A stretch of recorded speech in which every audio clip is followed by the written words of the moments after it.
শ্রমিক দিবস উপলক্ষে আজ হোয়াইট হাউসে দীর্ঘ বৈঠক শেষে মার্কিন প্রেসিডেন্ট ডোনাল্ড ট্রাম্প এবং তার মন্ত্রিসভার সদস্যরা সংবাদ মাধ্যমের সামনে আসেন। এ সময় এক মজার ঘটনার সৃষ্টি হয়।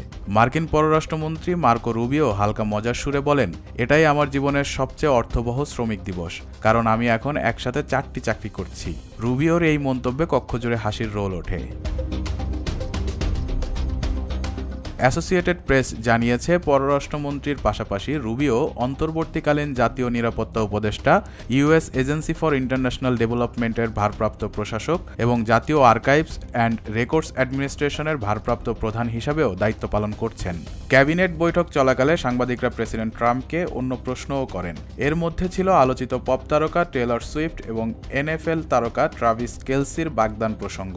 এ প্রসঙ্গে প্রেসিডেন্ট ট্রাম্প বলেন, আমি তাদের জন্য শুভকামনা জানাই। তিনি দারুণ খেলোয়াড় এবং অসাধারণ মানুষ, আর টেলর সুইফটও অসাধারণ একজন শিল্পী।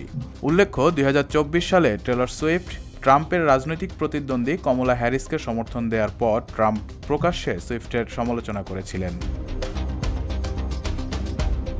তবে প্রেসিডেন্টের সামনে সবচেয়ে গুরুত্বপূর্ণ প্রশ্ন আসে আন্তর্জাতিক শিক্ষার্থীদের ভিসা প্রসঙ্গ। ট্রাম্প ঘোষণা করেছেন, চীনের প্রায় 6 লাখ শিক্ষার্থীকে যুক্তরাষ্ট্রে পড়াশোনার সুযোগ দেওয়া হবে। এটি 2023-24 শিক্ষাবর্ষের তুলনায় দ্বিগুণ। যদিও এই ঘোষণায় রিপাবলিকান দলের ভিতর থেকেও সমালোচনার মুখে পড়েছেন তিনি। ট্রাম্প বলেন, আমি চাই বিশ্বের মেধাবী শিক্ষার্থীরা আমেরিকায় আসুক। যদি তারা না আসে, আমাদের বিশ্ববিদ্যালয়গুলো দ্রুত মান হারাবে। অন্যদিকে ইউরোপে চলছে শান্তি বৈঠক নিয়ে তীব্র আলোচনা। জার্মান চ্যান্সেলর ফ্রিডরিখ এমএস জানিয়েছেন, ইউক্রেনের প্রেসিডেন্ট জেলেনস্কি এবং রাশিয়ার প্রেসিডেন্ট পুতিনের মধ্যে এই সপ্তাহের মধ্যে বৈঠক হওয়ার কথা। তবে মস্কোর পক্ষ থেকে একাধিক শর্ত দেওয়ায় এই বৈঠক অনিশ্চিত হয়ে পড়েছে। এ সময় চ্যান্সেলর বলেন, পুতিন অগ্রহণযোগ্য শর্ত দিচ্ছেন। এটি মূলত সময়ক্ষেপণের কৌশল।